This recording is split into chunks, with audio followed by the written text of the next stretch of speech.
Well, welcome, ladies and gentlemen, to the ONOG Summer Circuit Featured Tournament number 3. I'm Monk, and joined with me, of course, is the lovely Hotform. How are you doing today, Hotform? Hey, doing really good. We got some pretty ridiculously awesome players playing today, so should be some pretty sweet matches. Yeah. Well, let's first talk about this tournament. It's a feature tournament. There's going to be a 6K prize pool, so that's pretty good for an 8-player tournament. We have 2 invites. Those invites are going to be the very popular players, Firebat and Trump. But we also have a lot of players who qualified, 6 players, in fact, who qualified from the open tournament. Those players, as you saw previously on the intro screen, include Ostkaka, Powder, 2 of the more well-known players. But we also have like much less known players like Suki-Pan, Nostum, Irony, and Let Me Farm. That was the last player, yeah.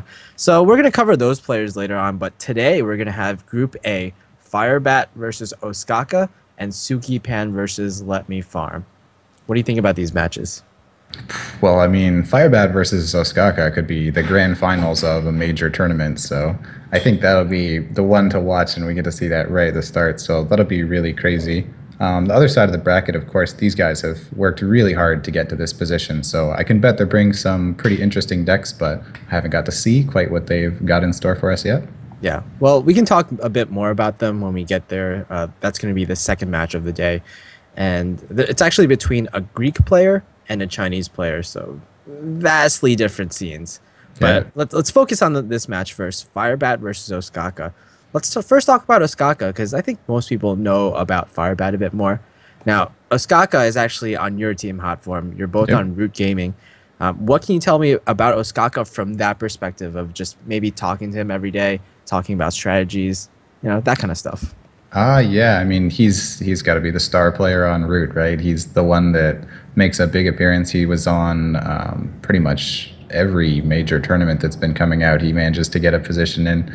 He generally likes to bring more clean-cut decks. It's rare you see him with very stylized things. You're looking for kind of standard stuff, and he just plays them really well. Absolutely fantastic at mathematics. He has perfect calculation and odds, so I think we can expect some really good games from him. Oh yeah, definitely. Ostkaka, he's been known as a player who like qualifies to a lot of things. Sea Story Cup where he finished second, ESL Legendary Series as well, just a few months ago. But more recently, he's been getting invited to a lot of tournaments as well. For example, PvP Live that Root is competing in, and also Assembly that just happened over the last weekend. So it's really nice to see that a player who he's basically like the new 6-0. He's qualifying for a lot of things, but because he's qualifying for a lot of things in a row, he's going to get invited to these things later on. Yeah, yeah, definitely. He was playing in Archon Team League as well, I think. Yes, he's also playing in Archon Team League.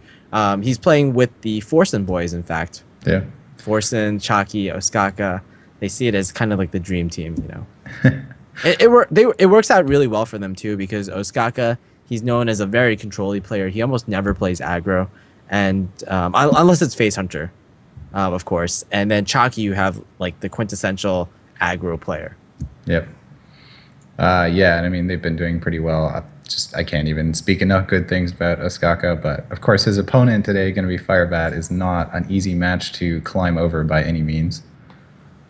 Yeah, Firebat, he's pretty much he's pretty much done well and won everything there is to win. Of course, the current reigning world champion here. Yep. And he's going to bring a pretty interesting lineup.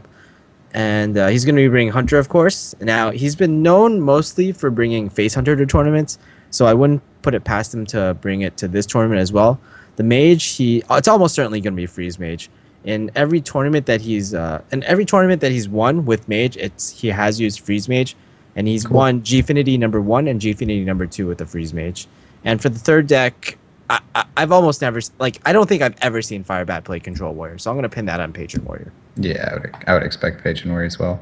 Can we just talk about the Freeze Mage a bit then? I didn't know he played Freeze Mage that successfully, but in my experience, it seems to be doing pretty poorly against the common Patron Warrior matchup. It has semi-success, but most of the time it seems that the Patron Warrior will just out-armor And it's an interesting pick to include in so many of his lineups if that's the case.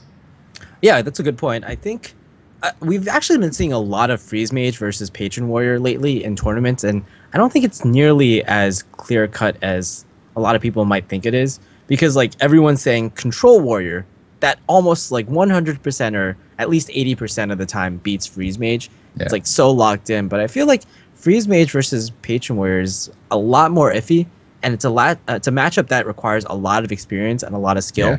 And that's not something you may have as just a player who ladders all the time. But I don't think these two players are those type of players. I definitely think Firebat, especially, is the type of player who just in-house practices Freeze Mage versus Patron all the time. I think that, he might pick Freeze Mage and accept that he loses to Patron. So generally the strategy in that match is the Patron just tries to get a lot of armor. And if you try to kill the Freeze Mage, then you're going to lose. But if you just wait and save up for a double Armor Smith with multiple Whirlwinds, then you get a lot of health. But say Freeze Mage versus Rogue from Ostkaka, for example, would be a great pick. And that's something that the Freeze Mage is very favored in. So he could just be picking it to take out the other decks and accepting his loss. Yeah, that's a good point. Firebat. One other thing to consider is Freeze Mage versus Hunter.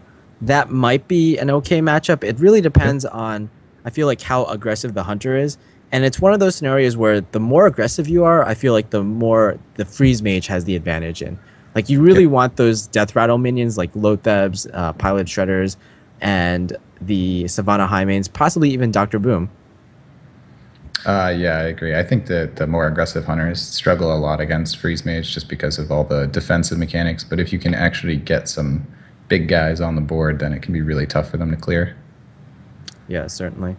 I don't know. Well, just going to Ostkaka's lineup, it's a lot of what we expect from him. Yep. Patron Warrior, Ostkaka's going to bring that almost every time. And the Rogue, he's also probably going to bring that a vast majority of the time. Yeah, Rogue being one of like Ostkaka's more well-known decks. Yeah, I think Ostkaka really likes the Rogue, but it's definitely one of the more questionable picks in the lineup that it doesn't do fantastic in every match, and it can be very tricky to play compared to some of the other decks. So you really want to have that total experience with it before you're picking it in a tournament setting like this. Yeah. We're just waiting for the players to get ready and organize themselves. Yeah. Firebat, he's a little sick right now, actually, so that's why we're having a slight delay before we get to him. Yep. Oh, yeah. Okay, so we had when they enter this feature tournament, there's positions given to people based on how many points, the GEICO points that they've earned. In previous runs of the qualifiers, you get points based on how well you've done. So there was a 6-way tie for Ostkaka's position in this one, yes, which is a massive tie. Yeah, previously, pretty much, like, we had no tiebreakers, or we didn't have to do any tiebreakers. But as you mentioned, Hot Form, there was a 6-way tie, so we had to do like a mini tournament yesterday off stream between these 6 players, and it was actually turned out to be 4 players because 2 of them were no-shows. And out of a group of those 4 players, who included some like names that you might not know unless you're like a heavy ladder player on EU, Ostkaka took the win, so should be pretty confident coming into this. He was allowed to use different decks, presumably for that mini pick today. Yeah. Yes, he could pretty much bring any decks. Yeah, these feature tournaments, previously, if you've watched the One Nation of Gamers, there's the lead up from the qualifiers where they have to continue playing the same decks, but once they get into the feature tournament, they can reselect any deck that they want specifically for these games, and then they just have to keep it for this feature tournament. So yes, it should be kind of their favorite decks that they end up bringing to this. Well, I know that Ostkaka messaged me previously. He was asking like where the VODs are of the previous matches, so I definitely know that Ostkaka has done a lot of research into his opponents. And not just Firebat. Even though he knew Firebat was his first match, I think he more researched the open players, because like Firebat, I would say, is slightly more predictable than the other players just because he's so exposed. He plays in pretty much everything, whereas like the open players, you only get 2 or 3 games off of them. And we're getting to the first match. Cool. So, oh man, we get to see the mage versus rogue match here, which probably not the way Ostkaka wanted to start out. It is, it's a reasonable match, but it's very tricky for the rogue to apply enough pressure and then pop the mage's ice blocks, because the freeze mage seems like they can both kill the rogue's creatures or kill the rogue himself. Yeah, just judging by how like predictable Firebat is, Ostkaka, I believe he kept the Lotheb in his opening hand, which is like kind of like the key card in the matchup. Yeah. Yeah, Ostkaka definitely knew that he was going to be against freeze mage by keeping that. Yeah. Oh, We have a Firebat. lovely look inside the Archon team house. Firebat's starting out drawing some cards. This is a pretty slow match to get rolling, but around turn 7 to 9, big things start happening, and you need to have exact plays and know what your opponent's going to be prepared for. Yeah. Well, just I talk a lot about stats in a lot of matchups, and this matchup in particular, it's 66% favored towards the freeze mage. Just like every 2 games that the freeze mage wins, the rogue wins 1 game.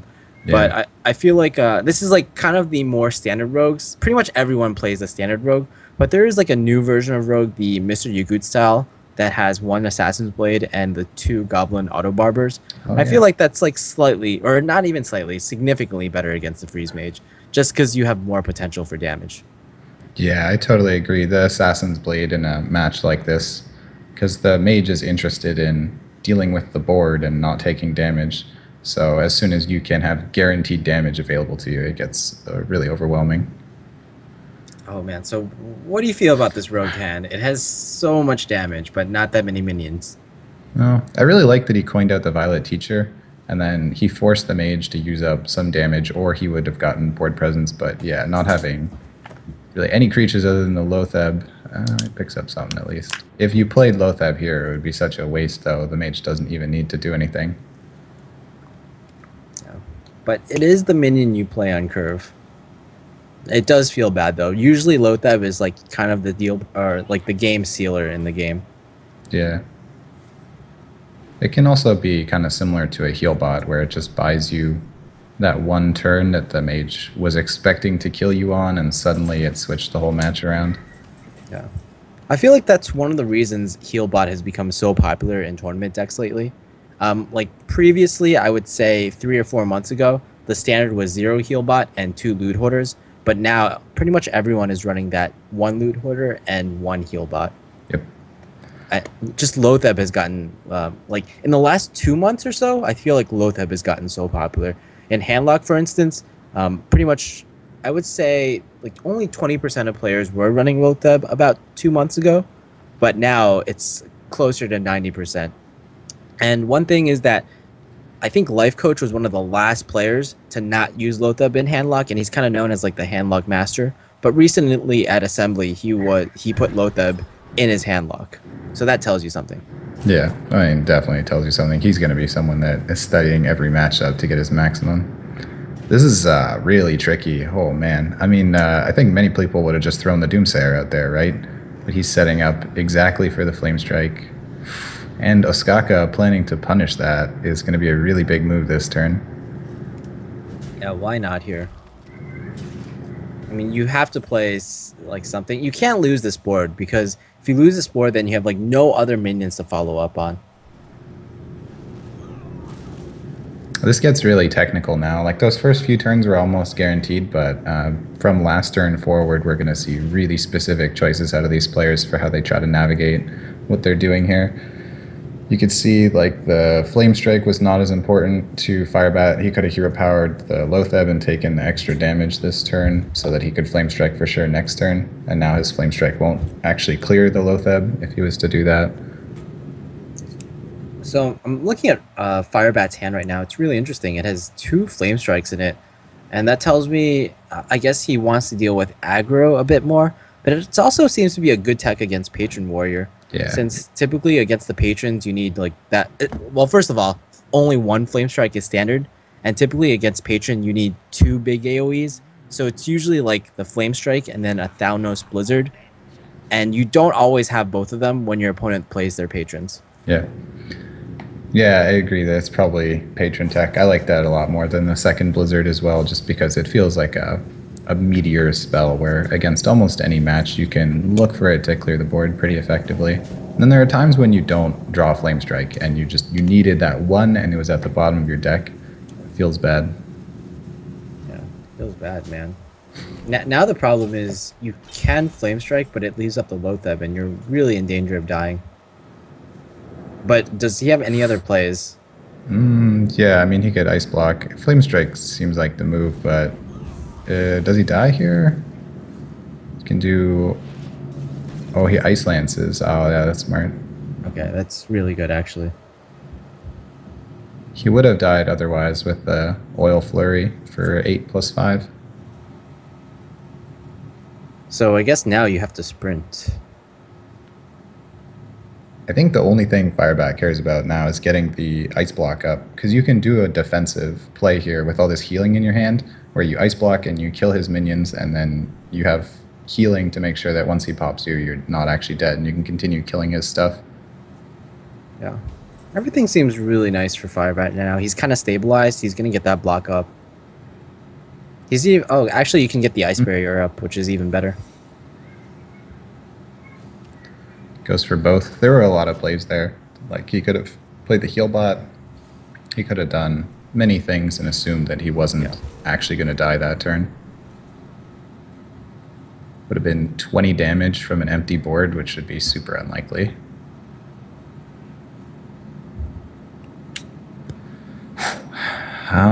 Well, what do you think? Does he Alexstrasza.Ostkaka next turn and just go for it? That seems like a good option. I think one thing that is hurting Ostkaka here is a lot of these rogue decks these days, they run a lot of healing. And, I say it as that hurts Ostkaka because I think you want to be more aggressive in this deck rather than just run a lot of healing. I don't think healing up past past the potential burn of the mage can do so well. I think maybe even the deckhand might be slightly better in this matchup. Not really sure though. Goes for the Archmage. This is pretty good. He puts a threat up, but it would be sapped really easily if there was a sap hanging around. Oh, see the double heal bot here. Wow. I That's mean, really cool. It does stall more, but I'm not really sure. I think that's a great anti-hunter tech as well. Oh, of course, of course. I think here's the thing: in open tournaments or in tournaments where there are a lot of open players, I think you might expect more aggressive decks. So that's why possibly Ostkaka is bringing heal bots or double heal bot, one Earthen Ring Farseer, and also why Firebat might be bringing his heal bot and also the double flame strikes as well. I think that Firebat probably will not expect 2 heal bots. A lot of the time as a freeze mage, you're looking for really specific amounts of damage, and you say, okay, he has 1 heal bot, maybe an Earthen, I can still punch through that. But if you commit to it and suddenly there's 2, you could be in a really big trouble situation. That's a good point. Although double heal bot is not unheard of, I think. I believe Dog was the first player who started using double heal bot in his rogue decks. And I'd say Dog's a pretty well-known rogue player, wouldn't you say? Oh yeah, definitely. Chooses to heal the Azure Drake. I think that has to be kind of a tell to Firebat that there's more healing in hand, because you didn't need to save the Drake there. Yeah, I mean, but you're at 28 HP, and I don't think you're afraid of too much burn here. I think the win conditions for the mage seem to be either fatigue or it has to start with an Alex to your opponent's face. So I don't think healing the rogue would do that much. This just feels like such a slugging match for Ostkaka, where Firebat hasn't attacked him at all, and Ostkaka keeps playing things out, trying to hit him with it, and it dies, and there's more healing. So sprint is actually not amazing here. I mean, you do draw a lot of cards, but first of all, you get closer to fatigue, and second of all, you lose tempo, so your opponent can just Alex your face next turn. Yep. Do you think he's actually going to Alex, though? It seems like now that the rogue's drawn so many cards, you would just look for a fatigue win and heal yourself. So the alternative play may be to Alex yourself, you're saying? Or you just save it so that in case you get popped, maybe you play the heal bot and like a Frostbolt here and plan to kill all of his creatures. There is the one turn kill in hand for Firebat, which is 2 fireballs and a Frostbolt for a perfect 15 damage right after Alexstrasza, but that would rely on Ostkaka not having healing. I think you definitely have to put Ostkaka on some healing, though. Yeah, at this point, you'd be expecting a little bit. The Alexstrasza itself is a very threatening creature on the board, too. It's still an 8/8 that the rogue has to deal with. Mad Scientist is just coming out as a 2/2 here. You can't really get out another secret from the Mage's deck. Oh wow, this is pretty interesting. So, like, I feel like the flex cards for in the Rogue deck are typically the number of heal bots, number of Earthring Farseers, and the South Sea deckhand, and you usually can only put 3 of them in your deck. But Ostkaka has 2 heal bots, 1 Farseer, and 1 South Sea deckhand. Yep. And what that tells me is maybe he's cutting a Fan of Knives. I think he at least cut some 4-drops. You can run up to 4 mana creatures in Rogue, and he's had only the 2 Violet Teachers so far, so that might be all of his 4-drops. This is really interesting to see the deckhand, because it's like a defensive Rogue deck, so you wouldn't normally plan all that burst damage as well. So if he had saved the Mad Scientist, he could have used that to force a second Ice Block later, but it was pretty worthwhile just using it as a creature there. Yeah, so even though Firebat's running out of cards, I don't think it's like too bad of a position for him. If you just look at Ostkaka's hand, like how is he going to be aggressive with this hand? Both the Tinker Sharpshooters are gone. Both Blade Flurries are gone, for instance. You could see a smirk cross Firebat's face as Ostkaka's character said, "I'm almost out of cards." He knows that his tactic is working here. He still has an Ice Block and Alexstrasza in hand with a Rogue that has very few creatures. I mean, Ostkaka is both a very well-known Rogue player and a Freeze Mage player, so I definitely think he knows what's going on. Yeah. In fact, Ostkaka, he's most known for Warrior, both types control, and Patron, Freeze Mage, and Rogue. I don't know if there's anything you can do here as Ostkaka. You could play the heal bot as a creature.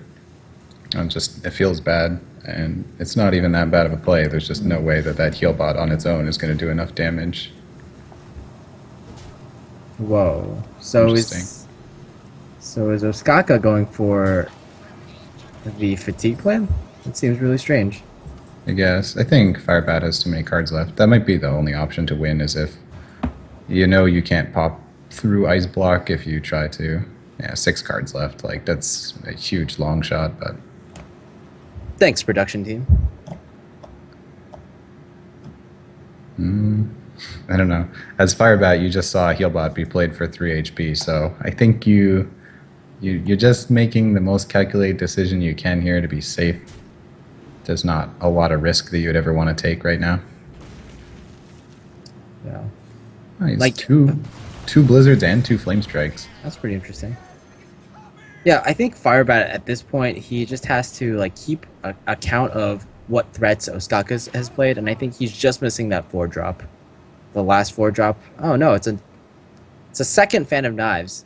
So Ostkaka, I think he's not playing any piloted Treaders. It's 2 Violet Teachers as the only 4-drops, and that's quite uncommon. No Bankleaf either. Yeah, I think the standard is 2 4-drop, or rather 3 4-drops. Yep. Either play 2 Teachers, 1 Shredder, or 2 Shredders and 1 Teacher, and that's based on how anti-patron you want to be. Just generally, I think the Teachers are better, but they're really bad against Patron Warrior. Well, probably not the match Ostkaka wanted to start off the series, but I think his lineup was reasonably vulnerable to the Freeze Mage anyways. The Hunter, of course, doesn't have an amazing match. The Patron Warrior probably would have been the best pick into this, but it's an acceptable loss. Yeah, what can you do here? Well, Firebat takes the game. That was some pretty clean-cut mage play. I really like the turn where he chose not to play the Doomsayer with the Frost Nova. He got punished by Lotheb, but he was still able to recover really well just because he kept his HP total high and then played it super safe, cleared all the creatures, knew exactly what he was doing. Yeah. So, yeah, I liked it as well. It's just basically Firebat was playing as safe as possible. With the Doomsayer, I think when you're facing a rogue player and they're going to turn like 8 or 9, they're like 100% almost have a chance to clear off that Doomsayer, and it's just gonna like lose you some time. Whereas I think if you just go with the plan to just ping and try to set up a clear on your board, it's probably less likely for your opponent to win. And if you're playing a favorable matchup, you probably want to take as few chances as possible. Play it as safe as possible. I agree. Also, it could be that he knew that the only counterplay to Flame Strike was the Lotheb, and maybe he wanted to see, is there a way for this to be stopped? There was also Earthen Ring Farseer could have healed the Violet Teacher for 1, but then the Earthen Ring would die, so that wouldn't be very good against Flame Strike. So this is patron versus patron. I've seen this match many times. Do you have an opinion on this one? I guess it's like one of the more fun mirrors, I'd have to say. Yeah. In that it's not like so straightforward, but you know, both these hands are pretty good. They both have a Death Spite. One person has a Harrison, the other person has the Emperor. I think both players are just looking for that patron in order to fill up their hands. Like the key cards I think you want are the Death Spite, the patrons, maybe an Inner Rage, and you just like go off and you win the game. I think Ostkaka's hand just got a lot better. There's a small advantage with having the coin where you're not going to coin early. You're going to play Death Bite, and then you're going to play Patron plus coin, and you get the extra activator. Whereas the person without coin could only have Inner Rage to do it that early. What do you think about this play? I think a lot of players would equip the Death Spite and then just go for it. I don't know. I probably would. He has 2 of them, right? So he's really being patient with that. Yeah. I guess he's playing around Harrison Jones, but yeah. How often can you play around Harrison Jones in this matchup? You're gonna have a weapon up sometime.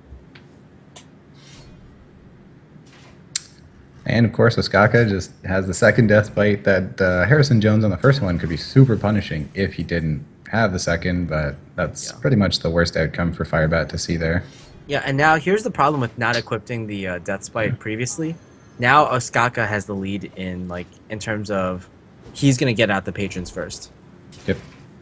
Also, if we thought about if Firebat had played the Death Bite previously and then used the Harrison, Ostkaka would be Harrisoning back rather than equipping his own Death Bite, so he would not have been able to set it up even if he had the second one.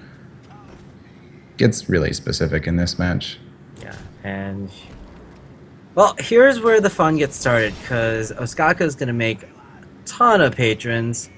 Firebat not necessarily is going to have an answer, and in fact, like, Patron Warrior, how do you even deal with 4 patrons? I've never seen this actually happen. It has to be with some combination of 2 executes, maybe a shield slam, and some armor, first of all, and also a weapon equipped. And that's probably not something that will ever happen in the matchup. Yeah, you need the War Axe, actually, instead of the Death Bite, because the Death Bite, of course, gives more patrons as soon as you're attacking with it. So if you had a War Axe equipped here, it would be a lot better. I think normally you just try to limit them to the smallest amount of patrons possible, which looks like about 2 here, and that's a really bad situation, of course. If the roles were reversed and Firebat had Ostkaka's hand, he would still have a really good chance to win by playing Emperor this turn. And then there's so many patrons on the board, the frothing combo can get enormous, but he doesn't have the Emperor, and he has like a slow frothing combo, which looks questionable if you would actually live long enough to get to the mana to use that. Yeah. So what do you think about this play? I've heard a lot of players saying that if you can't really deal with your opponent's patrons, the best you can do is make patrons for yourself and just hope for the best. Yeah, I mean, it's a desperate play. I think this is probably his best option here. It's going to be 4-4, and he has a Taskmaster, so he's ahead by the 2-1 on the board. Really easy to punish that for Ostkaka in a number of ways. He gets to draw cards with the Battle Rage. He gets to play Emperor too if he wants. You just have to hope that your opponent doesn't have this War Song Commander. Or like any whirlwind effects or any inner rage effects, basically. Yeah, you have to hope your opponent has nothing. Nothing at all. There's the Battle Rage. Well, here's another interesting card, the Dread Corsair. It seems to be more and more phased out of Patron Warrior lists, but again, maybe Ostkaka's has an anti-aggro mindset in mind. Yeah. Yeah, I was never a huge fan of the Dread Corsair, but it was really popular. It is pretty much a free unit, so gives you a lot of tempo swing in the early game. Getting rid of as many patrons as he can, just cleaning up everything on the board. Okay, so I'm pretty bad at patron math, but Hopworm, I know you do a lot of patron math. You play a lot of Patron Warrior. Oh boy, yeah. How close is this gonna? Oh, that's pretty interesting. Oh, Skaka is actually limiting the number of patrons on the board. But let me ask you, how close is this to lethal for Firebat with the War Song, some like Whirlwind, and then Frothing Berserker? If he sets up if he goes Death Bite this turn and he was to not die, and then he did it with the 2 Whirlwinds, he would have dealt 8 damage with the weapon as well, so that would be enough by the looks of it. I think that'll be the play. You have to hit face here if you want to do that, so I guess he's going to attempt to clear the board. He would need a 3rd Whirlwind to take him down from this much health, so the odds for Ostkaka are looking much better in this matchup. Yeah. Firebat's just having to make a lot of inefficient plays, spending his resources on that one patron card that just keeps multiplying.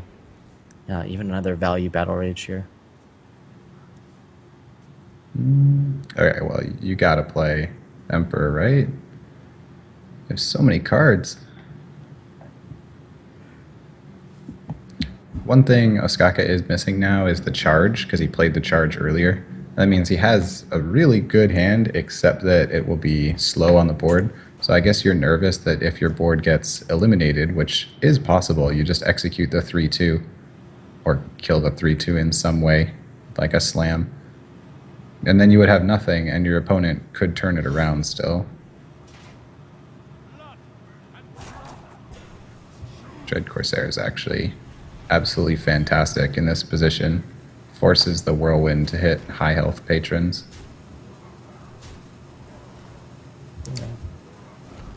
And now it seems like Firebat's on that clock.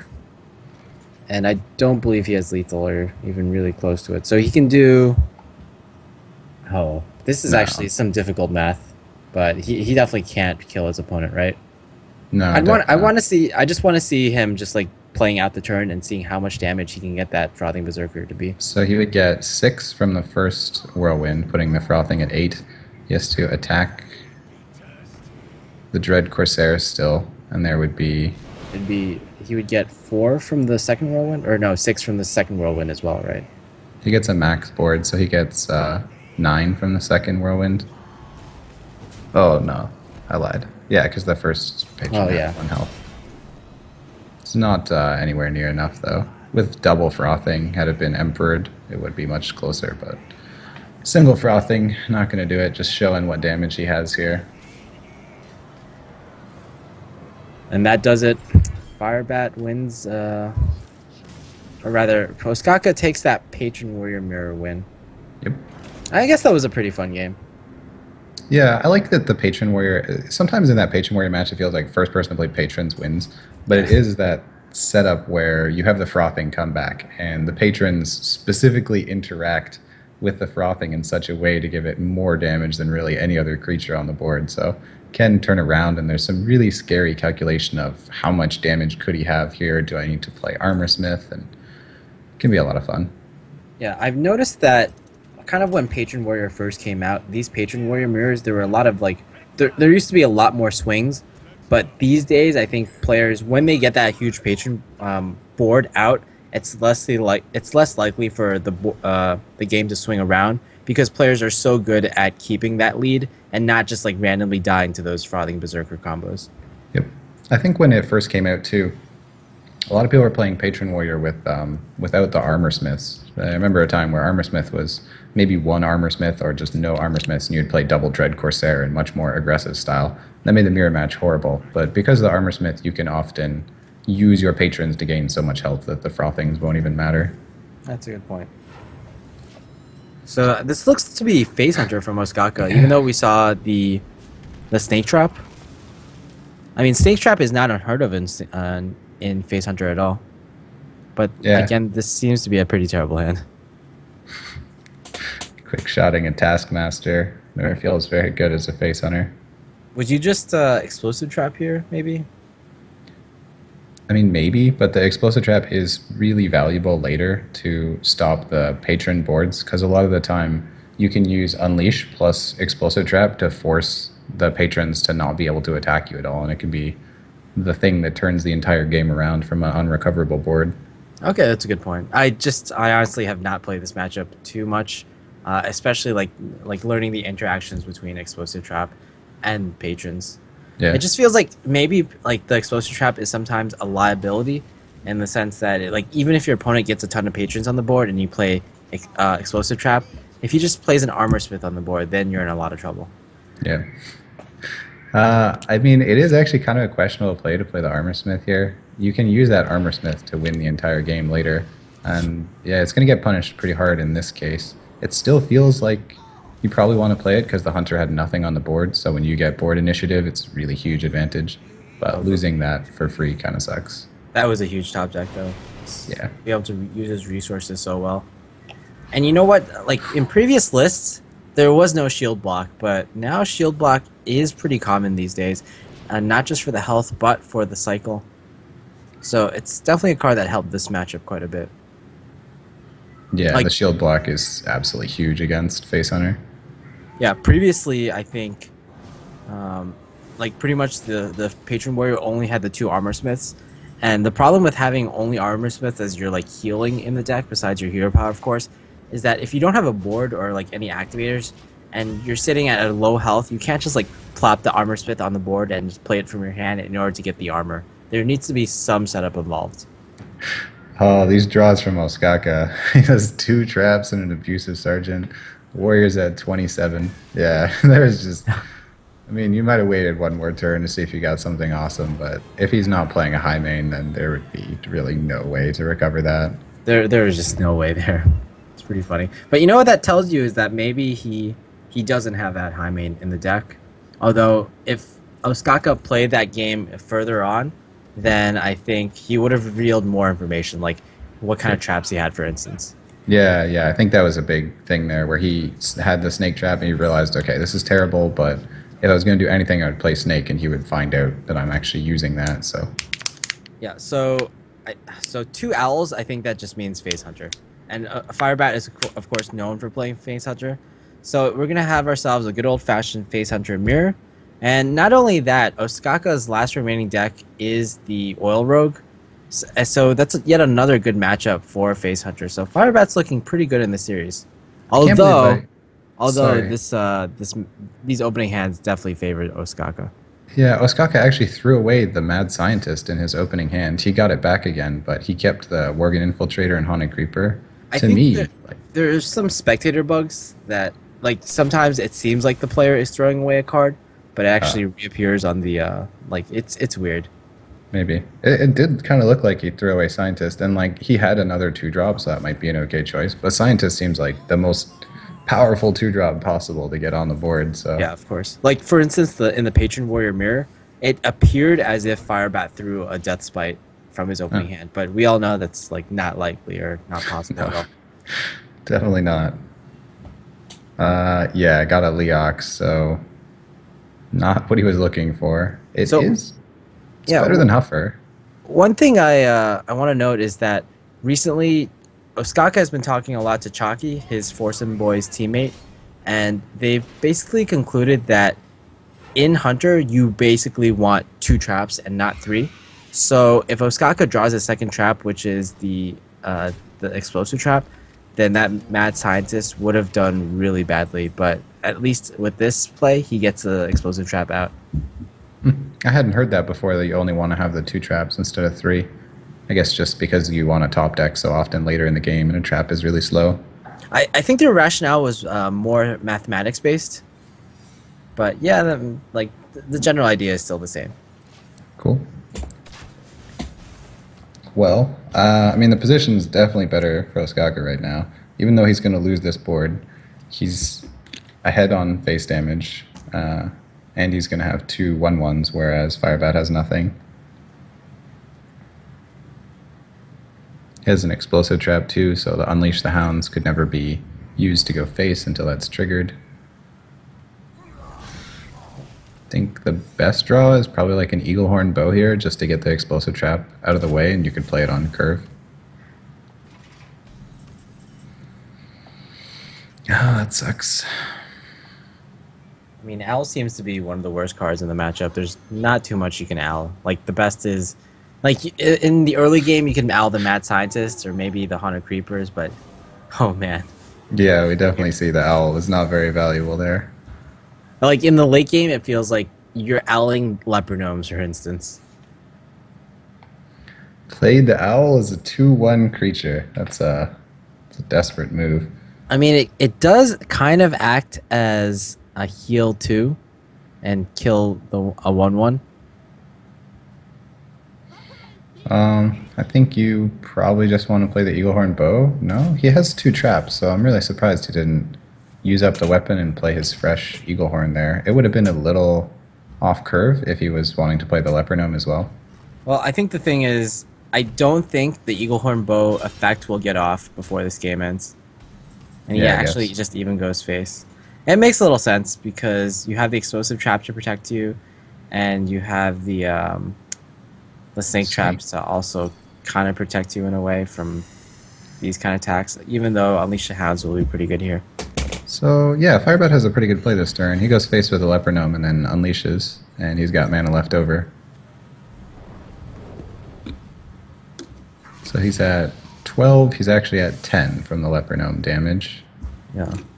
Although I do think you have to, unfortunately, unleash defensively here. Oh yeah.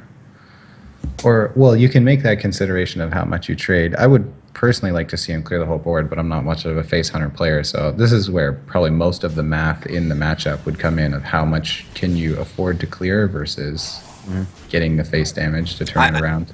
I think if he doesn't clear fully here, he made a misplay because you would rather have the clear the snakes rather than clearing off that spectral spider, which isn't a beast and doesn't activate kill command.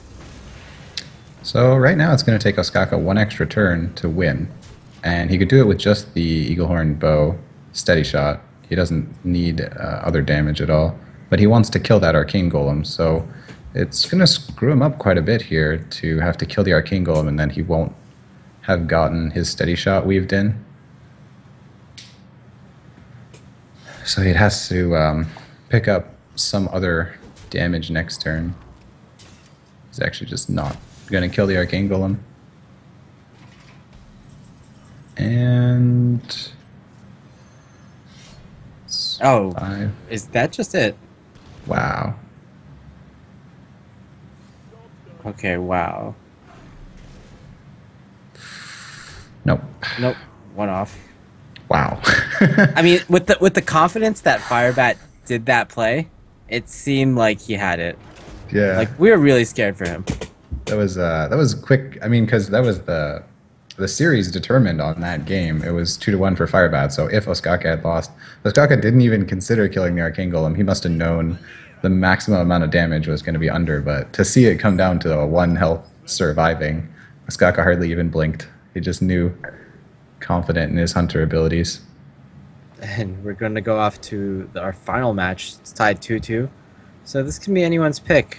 Luckily for Ostkaka, his Fan of Knives that he got in his opening hand matches up pretty well here against double Leper Gnome.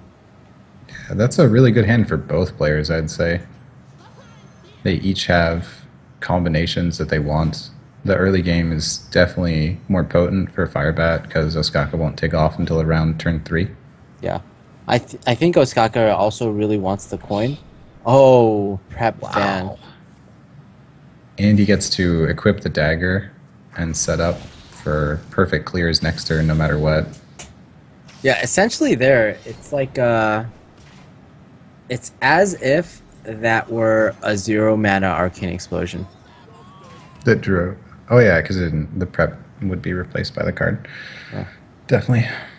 Yeah, I was gonna say I think Ostkaka really wanted the coin, not just for the combo, but to deny the opponent the coin to make more aggressive plays. But I think this is he's happy with the result that he got here. Yeah, and of course, Ostkaka playing the double heal bot in this rogue deck is going to be something that he's looking forward to drawing at any point. Yeah, that's a great point actually. And I think not only does he have the double heal bot, but he has the oh, that's interesting. I like the backstab the scientist. Okay, so he still attacks face. Backstab the scientist, attack face, and then play SI agent. I think this also makes sense since the eviscerate is hard to like if you just played the the backstab SI this turn, eviscerate would be really hard to combo in the next turn. Yeah, and I guess he was expecting Animal Companion no matter what. And Yeah. if it was Animal Companion, he couldn't get any way for the Eviscerate to do 4 to kill a Leok Exactly. or Exactly. Nisha. He knows it's Snake Trap, of course, so he's just going to end up going face, which is pretty much what you want to do as the rogue in this point. You have to put on a bit of a race. There's no way you're going to stabilize completely against a face hunter. You just want to kill them before they kill you, really. Yeah, so Snake Trap seemingly very popular here. Both players running Snake Traps in their face hunter decks. And I want to point out, even though I think most players would argue that face hunter is favored in the matchup, it's actually like just going off Blackrock Mountain stats. It's actually slightly favored towards Rogue because, and I think one of the reasons is because of the kind of double heal bot tech that players have been using. That second fan, Ostkaka's got everything he could ask for this match. This looks really beautiful. Yeah, when you see your opponent doing this kind of trade, you either know he has fan or blade fur. And Boy, that feels bad as the hunter. Yeah, feels bad, man. Okay. And that's a comeback mechanic, I guess. But it feels like these minions on Ostkaka's side of the board are just slightly too sturdy. Well, Firebat's gonna try to fix that. Okay, so that was a really important decision, whether you choose to use the Juggler Unleash there or use the Explosive Trap first. So the Explosive Trap mitigates the damage right now, but it will take a creature off the board, so the Juggler Unleash might not be as powerful later. You could have used the Juggler Unleash to specifically kill one of the minions instead, like if you wanted to kill the Azure Drake, or you could even just go face if you got some good juggles. And then the Rogue has used both fans, so their only answer would be a Blade Flurry. I think the only reasonable trap that was Explosive Trap. Freezing and Earthring Farseer doesn't make sense, and at the same time, playing a second Snake Trap from hand doesn't really do anything. Doesn't play the heal bot, so he knows he's safe at 13, and he's just choosing to get as much tempo on the board as possible. Yeah, I like to see an attack here. Well, defensive Knife Juggler Unleash incoming. can this actually stop lethal, even with the best damage outcomes? There's an extra 3 in hand, so he has to only kill the... He has to kill the SI agent and the Azure Drake, and then Ostkaka will be 1 damage off lethal next turn. Yeah. I think he can clear off the SI agent as well. So clearing off everything besides, or rather he can clear off the Violet Teacher, so he can clear off everything besides the SI. His damage, Firebat's damage next turn is 9 with the 2 charges and steady shot. So he'd really love to hit face with the 2 hounds, and that's a pretty important decision. But Ostkaka, of course, does have the heal bot, so I think it would be better to save and kill the creature. Gonna go for it. I think this is a really reasonable play, knowing that you need to get him to at least 9 and you're not dead here.